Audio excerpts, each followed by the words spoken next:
أشهد أن محمدا رسول الله أشهد أن محمدا رسول الله حي على الصلاة حي على الصلاة حي على الفلاح حي على الفلاح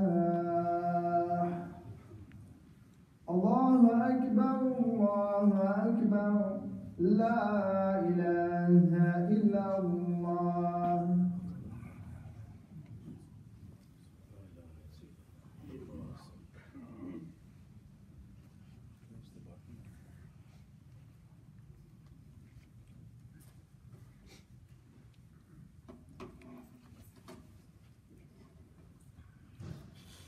Assalamu alaikum. Bismillahirrahmanirrahim.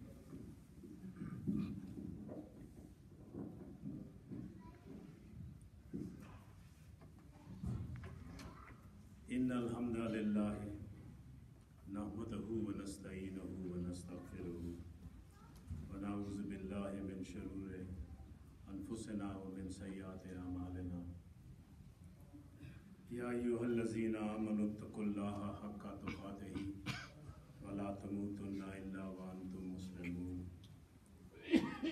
Ashhadu an la ilaha illallah wahdahu la sharika lah wa ashhadu anna Muhammadan abduhu wa rasuluhu. Ya ayyuhallazina amanu ittaqullaha wa qulu qawlan sadida yuslih lakum a'malakum wa yaghfir lakum dhunubakum. Have you wondered why so much of the Quran is allegorical? It has to be. How else would ghaib be conveyed to us? An allegory is a parable, and a parable invites us to reflect. Reflection itself is a uniquely personal process, tuned to every person's station and capacity. The radiance of Allah, Al-Nur, is a parable. The gardens of paradise constitute a parable. Jahannam itself is a parable. A parable invites us to reflect through the prism of our own intellect and in the daylight of our own era. But the purpose of all reflection is to gain a deeper insight into our own selves. Today I want to reflect on a parable of shirk, related in verses 32 to 44 of Surah Kahf. It is of special relevance to us Muslims because, alhamdulillah, we have rid ourselves of the idols of clay and stone. This is the parable of two men, one of whom has two perfect gardens. This man does not overtly reject the idea of one God, nor does he worship stone idols. But despite warnings, he slides into the spiritual desolation of shirk. It is the rare and perhaps it is the rare and only incidents that I have come across in the Quran where the man confesses to and regrets his falling into shirk. And this is Al-Kahf 42. He says, Ya laytani lam ushrik bi rabbi ahada. I wish I hadn't attributed to anyone any power sharing with my Rabb. So today let us contemplate verses 32 through 44 of Surah Kahf. وَاضْرِبْ لَهُمْ مَثَلَ الرَّجُلَيْنِ جَعَلْنَا لِأَحْدِهِمَا جَنَّتَيْنِ مِنْ أَعْنَابٍ وَحَفَّفْنَاهُمَا بِنَخْلٍ وَجَعَلْنَا بَيْنَهُمَا زَرْعًا كِلْتَا الْجَنَّتَيْنِ آتَتْ أُكُلَهَا وَلَمْ تَظْلِمْ مِنْهُ شَيْئًا فَفَجَّرْنَا خِلَالَهُمَا نَهْرًا وَكَانَ لَهُ ثَمَرٌ فَقَالَ وَقَالَ لِصَاحِبِهِ وَهُوَ يُحَاوِرُهُ أَنَا أَكْثَرُ مِنْكَ مَالًا وَأَعَزُّ نَفَرًا. Unfold for their contemplation the parable of two men. We rendered for one of them 2 gardens. We surrounded the 2 with date palms, and we situated crops between the 2. Each of the 2 gardens yielded its produce, and never was anything from him at cross purpose. And we made a stream to gush forth between the 2 gardens. And for him was a definite harvest. On that basis, the man said to his fellow being while conversing with him, I exceed you in wealth, and I am mightier in head count. This was 32 to 34. Let us contemplate the divine we. It occurs 4 times in this verse. We rendered for one of them 2 gardens. We surrounded the 2 with date palms. We situated the crops, and we made a stream to gush forth. After Allah stipulates the truth, He says, and for him was a definite harvest. Now look at the man's response. Note his ego. He says to the other man, I exceed you in wealth, and I am mightier than you in head count. And what happens to this man when he gets a view of his fruit? وَدَخَلَ جَنَّتَهُ وَهُوَ ظَالِمٌ لِنَفْسِهِ قَالَ مَا أَظُنُّ أَن تَبِيدَ هَٰذِهِ أَبَدًا وَمَا أَظُنُّ السَّاعَةَ قَائِمَةً وَلَئِن رُدِدتُّ إِلَىٰ رَبِّي لَأَجِدَنَّ خَيْرًا مِنْهَا مُنْقَلَبًا. And he entered his garden with a misplaced sense of self, and he said, I do not think this will ever perish, and neither do I think that the last hour is preset. And even if I am sent back to my Rabb, I shall find something even better than this in the next cycle. Now let us not fail to notice that this man is not guilty of idol worship in the classical sense. Neither is he beholden to an earthly master. In fact, we can construe his tacit profession of belief in one Rabb when he says, my Rabb will give me better than this one. But ironically, the abundance of his gardens, the very thing that should remind him of Allah, is what starts his downfall. And his I and me starts to take more prominence. And this time he says it 3 times. He says, I do not think this will ever perish. I do not think that the last hour is preset. I will get better than this in the next cycle. He has effectively fashioned his own truths and his own God. The Rabb that he has fashioned will not call for accountability because he has already judged himself. Because he says, I'll get a better garden than this one in the next cycle. Does he not remind us of Qarun, who says something similar in 28:78? He claims, my wealth has been given to me only because of my knowledge and know-how. Yes, it is the law of nature, sunnat Allah, that working hard and smart will produce good results. But we tend to forget that our ability to work hard and smart, or our ingenuity as we call it, that too is given to us by Allah. Tughyan, which is the extreme of imperiousness, where the ego has bolted out from the stable, is the far extreme of the delusion of shirk. When one sidelines Allah and is not grounded in the zikr of Allah, the I and me take off. The more we have, the grandeur is the delusion. Pharaoh, whose tughyan had made him spiritually deaf and blind, asks his own people boastfully, "Do the rivers not flow under me?" The man with 2 bountiful gardens is following the same path, and he too is warned by his friend. قَالَ لَهُ صَاحِبُهُ وَهُوَ يُحَاوِرُهُ أَكَفَرْتَ بِالَّذِي خَلَقَكَ مِنْ تُرَابٍ ثُمَّ مِنْ نُطْفَةٍ ثُمَّ سَوَّاكَ رَجُلًا لَكِنَّ هُوَ اللَّهُ رَبِّي وَلَا أُشْرِكُ بِرَبِّي أَحَدًا.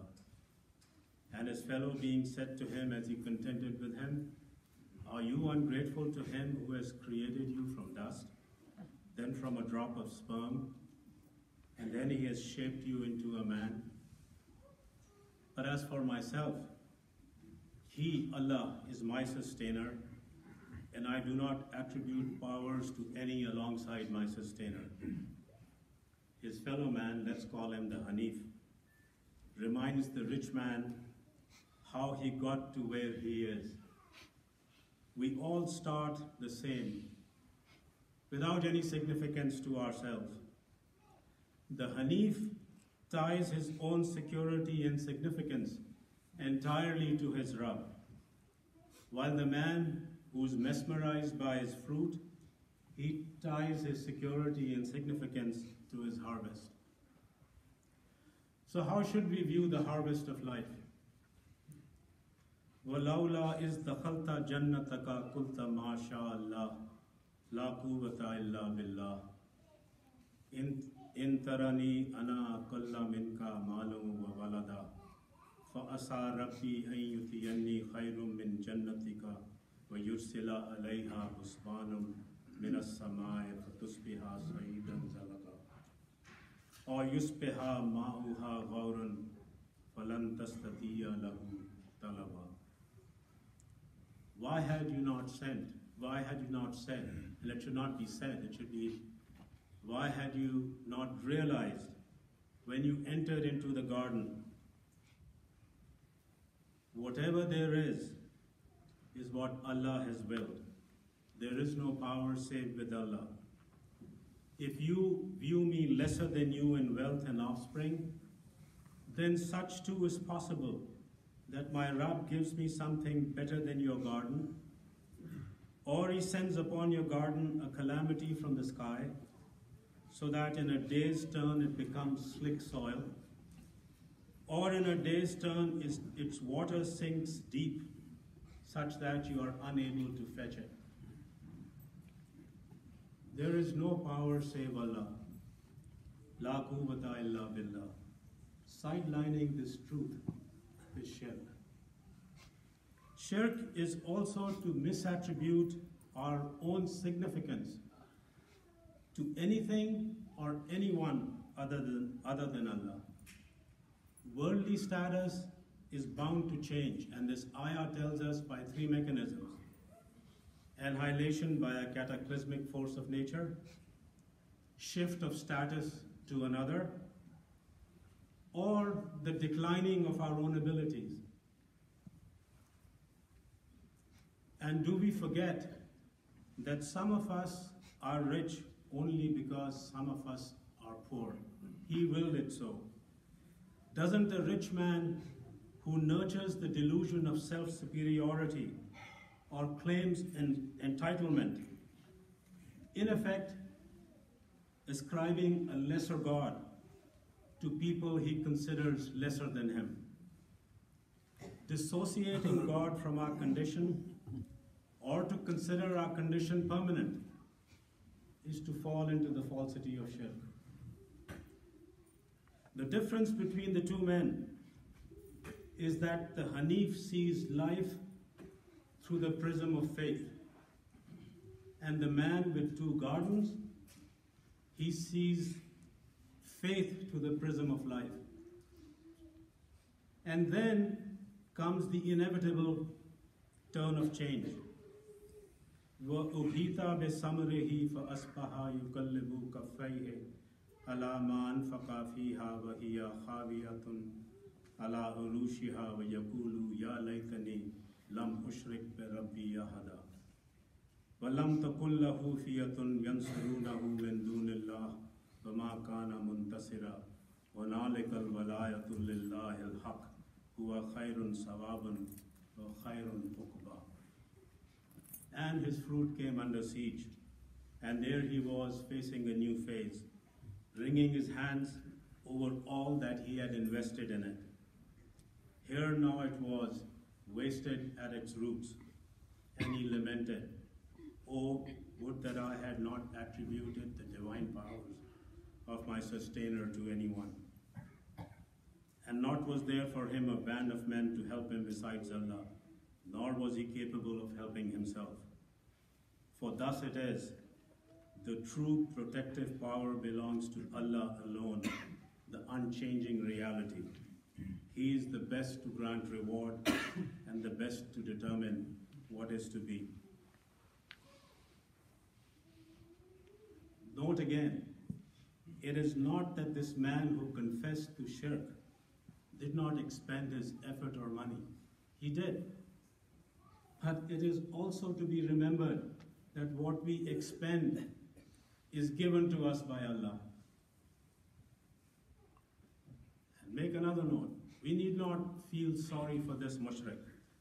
It is we who are being warned. His illusion shattered, he has woken to the truth, and he stands at the portal of repentance. Like this man who discovered that his wide array of helpers was of no help, we too should forthrightly realize, La taziru waziratan wizra ukhra. No load carrier shall carry the burden of another. Allah was this man's wali while he was still in the womb. And Allah held and hosted his gardens for him. Allah is still his wali when he has woken up to Allah's signs and realized his spiritual blindness. The guardians with subservient streams, Jannatul Tajri min Tahtiyal Anhar, are not here. Do we deserve better than the garden that we have here? The sole judge of our trusteeship is Ahkamul Hakimeen. May I offer to you that the most insidious idols for a believer are the idols of I, me, and mine. And Rumi says it far better than I could. He says, your nafs is the mother of all idols. The material is a snake, but the spiritual idol is a dragon. It is easy to break an idol of clay, very easy. To regard the self as easy to subdue is folly, folly. When Luqman, a slave in Arabic folklore, was arming his son with a spiritual compass, he singled out shirk as the cardinal wrong. The Quran immortalizes this slave's advice to his son. Ya bunayya la tushrik billahi inna shirka la zulmun azim. O my dear son, do not associate partners with God. Of certain to attribute divinity to other than him is indeed a great misattribution. May I also offer this. We who have professed to faith in Allah do not rid ourselves of shirk by our anti-statue zealotry. One does not become a Hanif by eradicating forms from our homes and from our art. After all, Allah allowed Sulaiman alayhi salam to make architectural statues. Ibrahim alayhi salam left an idol standing to expose people's idiocy. We are forbidden to eat pork, but killing of pigs is not the objective. The idol we need to be specially wary of is the idol of our own ego. Self-veneration is more insidious than the veneration of clay idols. An idol worshipper whose idols are made of stone or clay, leaves his God behind when he walks away from them or when he closes the closet. A believer must find Allah everywhere and at all times, especially when he is tested with wealth and well-being. That is when one most risks misattribution of power to himself, when it belongs solely to Allah. To believe that we are ever outside the will of Allah or to reject our pending accountability to Him is shirk.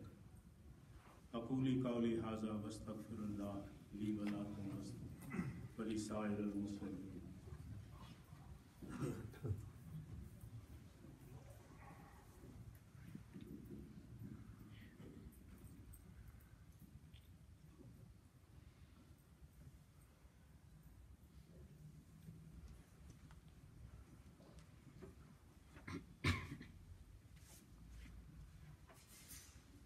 The two men in this parable are also within us. The higher conscious,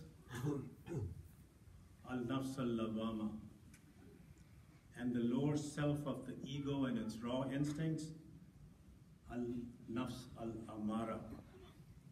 A wealthy man who feels entitled to his wealth denies oneness by attaching more significance to his own self than to one with less. We should always remember, just because we are rich and healthy does not mean that Allah approves of us. And just because we are poor and sick does not mean that Allah disapproves of us. Associated with all things that we are given in this world and all that is not given to us is a test of our moral consciousness. Hardship and ease bring their own tests. Hardship tests patience rooted in faith.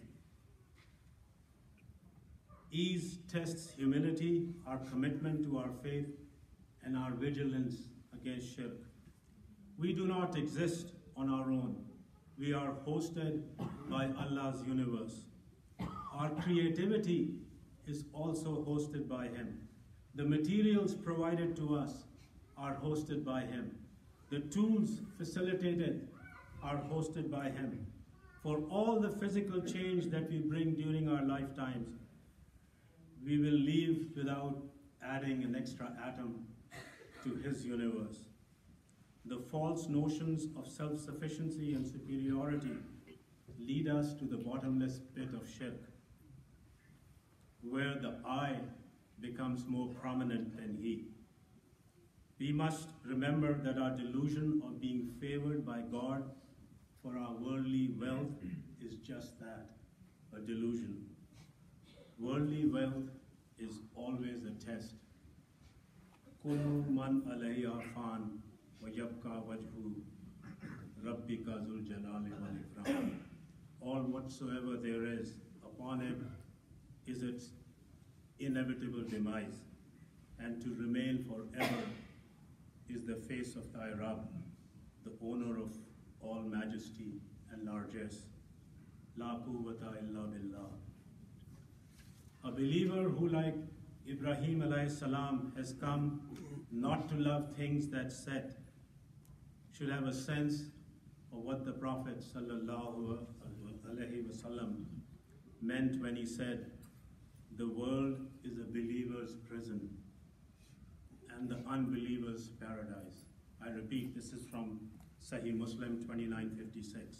The world is a believer's prison and an unbeliever's paradise.